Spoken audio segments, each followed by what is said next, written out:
Bon appétit your majesty का episode 1 Joseon period के दौरान शुरू होता है। एक लेडी जिसका नाम योनजी यंग है, उसे बादशाह यी हियोन के पास ले जाया जाता है, जहां एक गार्ड बादशाह से उसको सजाए मौत देने की अपील करता है और बाकी सारे लोग भी उस गार्ड का साथ देते हैं। फिर यी हियोन उठकर जी यंग के पास आता है। जी यंग डरी हुई होती है और यी हियोन कहता है कि कल रात इसने मुझे अजीब किस्म का खाना खिलाकर मुझे बहका दिया। फिर यी हियोन अपनी तलवार निकालता है और कहता है कि इसको मैं रॉयल किचन की हेड शेफ बनाता हूँ। ये सुनकर सब हैरान हो जाते हैं और यी ह्योन कहता है कि आज से तुम रोज मेरे लिए खाना बनाओगी, और कहता है कि अगर एक ही खाना दोबारा बनाया तो तुम्हें मौत की सजा मिलेगी। फिर जी यंग दिल में सोचती है कि मैं तो मिशेलिन 3 स्टार शेफ बनना चाहती थी, लेकिन अब तो मैं एक क्रूअल किंग की बावर्ची बन गई हूँ। फिर यी ह्योन तलवार से उसकी रस्सी को काट देता है। जी यंग बहुत ज्यादा डर जाती है। फिर वो सोचती है चाहे कुछ भी हो जाए मैं हार नहीं मानूंगी, और खाना बनाने के लिए मान जाती है। फिर हमें पता चलता है कि जी यंग साल 2025 से है। फिर हमें एक फ्लैशबैक 2025 में दिखाया जाता है। वहां एक फ्रेंच कुकिंग कंपटीशन हो रहा होता है जिसमें जी यंग ने भी पार्टिसिपेट किया होता है। जी यंग अभी कुकिंग कर ही रही थी कि उसका स्टोव मुकाबले के लास्ट 5 मिनट में बंद हो जाता है। अब वो उसे जलाने की कोशिश करती है लेकिन नहीं जलता। फिर वो होस्ट को बुलाती है और बताती है कि मेरा स्टोव बंद हो गया है, ये नहीं चल रहा। इसी दौरान एक पार्टिसिपेंट अपनी डिश पूरी कर लेता है और अब बस 4 मिनट्स बच जाते हैं और जीतने वाले को 1 लाख यूरोज मिलेंगे। फिर वो भागकर साइड पर रखे चावल के भूसे को उठाती है और उसे एक बोल में डालकर एक टेम्पररी स्टोव बना लेती है और मीट को ग्रिल करना शुरू कर देती है। जजेस का सारा फोकस भी जी यंग पर होता है कि ये कर क्या रही है, और दूसरी तरफ दूसरे पार्टिसिपेंट ने भी अपनी डिश पूरी कर ली थी। अब बस 2 कंटेस्टेंट बचे थे और लास्ट पार्टिसिपेंट भी डिश पूरी कर लेता है। अब सिर्फ जी यंग ही रह गई थी और वो भी लास्ट सेकंड में पूरी कर लेती है। अब जजेस हर कंटेस्टेंट के पास जाकर उसकी बनाई हुई डिश के बारे में पूछते हैं और खाकर चेक करते हैं। जजेस को किसी की डिश पसंद नहीं आती। फिर वो जी यंग के पास आते हैं और उससे उसकी बनाई गई डिश के बारे में पूछते हैं। जी यंग उन्हें सब इस्तेमाल किए गए इंग्रेडिएंट्स के बारे में बताती है। वो उन्हें बताती है कि ये एक स्टेक डिश है और उसने जोसियन एरा के किंग यी ह्योन्स के दौर की डिश बनाई है। जजेस को ये डिश पसंद आती है और कहते हैं कि सूखी घास पर इसे पकाना कोई आसान काम नहीं है। अब जीतने वाले कंटेस्टेंट की अनाउंसमेंट की जाती है और कहा जाता है कि जीतने वाले को 1 लाख यूरोज मिलेंगे और मिशेलिन 3 स्टार का हेड शेफ बनने का मौका मिलेगा। और फाइनली जी यंग इस कंपटीशन को जीत जाती है और उसे हैप्पी क्योर रेस्टोरेंट की हेड शेफ बना दिया जाता है। जी यंग अब अपनी इस सक्सेस को एंजॉय कर रही होती है। फिर अगली सुबह जी यंग अपने डैड से कॉल पर बात कर रही होती है और उसे अपनी जीतने की गुड न्यूज सुनाती है। उसका डैड पूछता है कि तुम आज कोरिया वापस आ रही हो ना, और वो बताता है कि आज सोलर इक्लिप्स भी है। उसका डैड उससे कहता है कि मुझे एक किताब चाहिए, क्या तुम वहां से लेते हुए आओगी। जोसेन एरा की एक हिस्टोरिकल बुक जिसे सॉर्बोन यूनिवर्सिटी के एक प्रोफेसर से लाने के लिए कहा था, और वो तुम्हारे हॉस्टल में बुक पहुंचा देंगे। फिर मेल बॉक्स में उसे बुक मिल जाती है। फिर अगले सीन में जी यंग एयरप्लेन में होती है जहां उन्हें खाना सर्व किया जाता है और उसी दौरान सोलर इक्लिप्स का ब्यूटीफुल सीन भी दिखाया जाता है। जी यंग के साथ बैठा आदमी सोलर इक्लिप्स की फोटोज ले रहा था कि अचानक उसकी कॉफी जी यंग पर गिर जाती है। बुरी बात यह थी कि ये कॉफी उस बुक पर गिर गई थी जिसे उसके डैड ने लाने को कहा था। फिर वो भागकर बाथरूम में जाती है और डोर लॉक हो जाता है। बुक पूरी गीली हो गई थी। वो उसे साफ करने की कोशिश करती है। फिर वो उसे खोलकर पढ़ने की कोशिश करती है। उसमें कुकिंग रेसिपीज लिखी होती हैं। फिर उसे एक पेज मिलता है जो फटा हुआ था।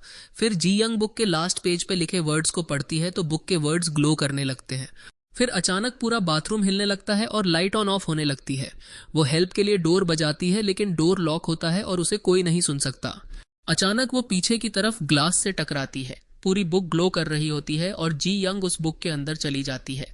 जी यंग ग्लोइंग चेन में उड़ते हुए एक जंगल आकर गिरती है। वो एक जानवर के जाले में फंस जाती है और एक पेड़ से लटके हुए जाल में फंसी रह जाती है और बेहोश हो जाती है। इस दौरान किंग यी ह्योन जंगल में अपने साथियों के साथ हिरन का शिकार कर रहा होता है और एक हिरन को मार गिराता है। चीफ चांगयोन किंग यी ह्योन को उन हमलावरों के बारे में बताता है जिन्होंने लास्ट टाइम जंगल में उस पर अटैक किया था, लेकिन किंग यी ह्योन को इसकी कोई परवाह नहीं होती। उधर महल में उसकी दादी क्वीन डॉवेजर और यी ह्योन की वाइव्स को इस बात की चिंता होती है कि राजा सूर्य ग्रहण के दौरान शिकार कर रहा है, क्योंकि यह टाइम आमतौर पर एक रस्म के लिए अहम होता है। फिर किंग यी ह्योन को दोबारा जंगल में दिखाया जाता है और किंग यी ह्योन सबको कहता है कि मैं उस सोल्जर को सबसे बड़ा इनाम दूंगा जो सबसे ज्यादा शिकार करेगा। इस पर सब जोश में आ जाते हैं। किंग यी ह्योन का एक साथी उससे कहता है कि अगर आपने सूर्य ग्रहण की रस्म नहीं की तो आपको देवताओं का गुस्सा झेलना होगा और शायद विच भी यहाँ आ सकती है, लेकिन किंग यी ह्योन इस पर यकीन नहीं करता। फिर जी यंग को दिखाया जाता है जो अभी भी उस नेट में फंसी हुई थी। उसे होश आता है तो वो डर के मारे चिल्लाने लगती है। जैसा कि हम जानते हैं जी यंग टाइम ट्रैवल के जरिए पास्ट में आ जाती है, इसी वजह से मोबाइल सिग्नल नहीं होते। फिर उसे वो टाइम याद आता है कि कैसे ये पास्ट में आती है। दूसरी तरफ किंग यी हियोन को एक फॉक्स नजर आता है तो वो घोड़े पर सवार होकर उसका शिकार करने के लिए उसके पीछे जाता है। उधर जी यंग पर एक तीर चलता है, दूसरा तीर उस फॉक्स पर चलता है, फिर तीसरा तीर नेट पर लगता है जिससे नेट नीचे गिरता है और जी यंग भी। जी यंग अब नेट से बाहर निकल आती है। किंग यी हियोन उसे देखकर पूछता है कि तुम कौन हो। उसके कपड़े देखकर वो सोचता है कि ये कैसे कपड़े हैं। ये सोचते हुए किंग यी हियोन उस पर तीर चलाना शुरू कर देता है। जी यंग डर के मारे भाग रही होती है और किंग यी हियोन उसके पीछे पीछे होता है। भागते भागते वो एक पहाड़ी पर पहुंचते हैं जहां एक गहरी खाई होती है। जी यंग डरकर अपनी इलेक्ट्रिक शॉक वाली डिवाइस निकालती है और उसकी तरफ कर देती है। किंग यी हियोन सोचता है कि ये क्या चीज है। फिर जी यंग भी सोचती है कि क्या ये किसी नाटक कंपनी से है। फिर जी यंग कहती है, तुम मुझ पर तीर क्यों चला रहे थे। किंग यी हियोन दोबारा तीर निकाल लेता है। तब जी यंग कहती है, ये देखो, ये 10,000 वोल्ट्स की स्टंट गन है, झटका लगा तो उड़ जाओगे। किंग यी हियोन उसमें से निकलने वाली बिजली देखकर हैरान होता है और विच के बारे में सोचता है।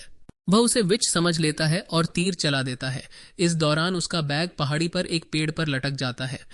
अब किंग के पास तीर नहीं बचे थे, लेकिन वो हार नहीं मानता और अपनी तलवार निकाल लेता है।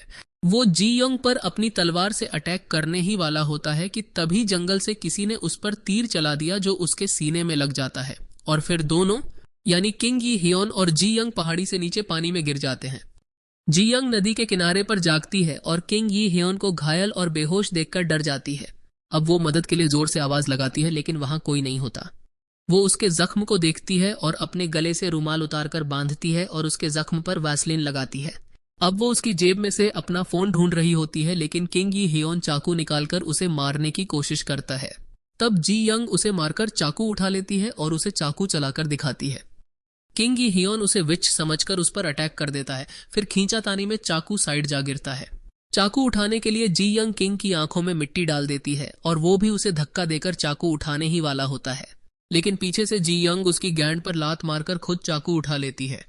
फिर हम देखते हैं कि वो उसे कटे हुए पेड़ से बांध देती है, फिर उसे जगाती है और रस्सी खोलकर अपने साथ ले जाती है।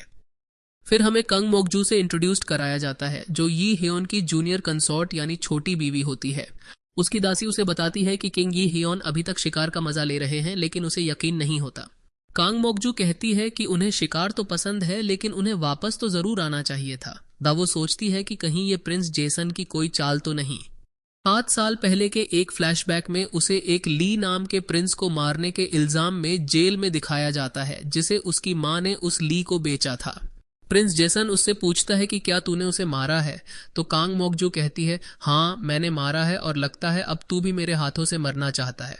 प्रिंस जेसन कहता है, मुझे बस तेरी वफादारी चाहिए। अब हमें किंग यी हियोन और जी यंग को जंगल में दिखाया जाता है, जो आसपास किसी जगह पर स्टे करने के लिए घर ढूंढ रहे होते हैं और एक जगह पर बैठ जाते हैं। और किंग यी हियोन जी यंग से कहता है कि मुझे कहीं से पानी ला कर दो, तो जी यंग कहती है, हुक्म तो ऐसे दे रहे हो जैसे कोई महाराज हो। वो हर समय कहता रहता है कि मैं जोसियन का महाराज हूं, लेकिन जी यंग को इस पर विश्वास नहीं होता। वो उसे पागल समझती है।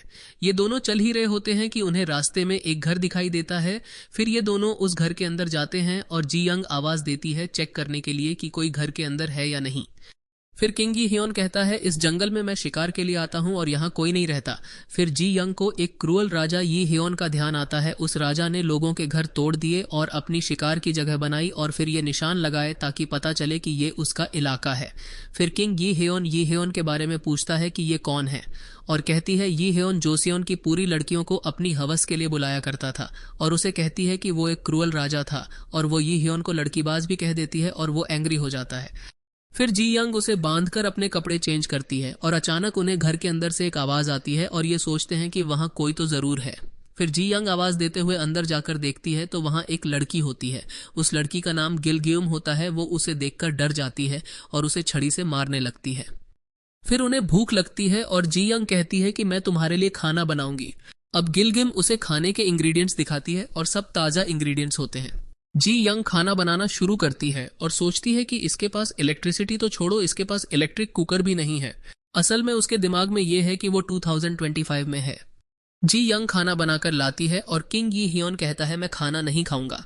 जी यंग उसे खिलाती है लेकिन उसे ज्यादा स्पाइसी लगता है। फिर गिलग्यूम उसे टेस्ट करती है और उसे भी स्पाइसी लगता है, लेकिन फिर भी ये दोनों मिलकर खाती हैं और किंग यी ह्योन को उन्हें खाते देखकर उसके मुंह में पानी आ रहा होता है। फिर फाइनली यी ह्योन भी खाता है और उसे बहुत मजा आता है। यहाँ उसे अपनी माँ की याद आ जाती है, वो भी ऐसे खिलाती थी, वो उदास हो जाता है।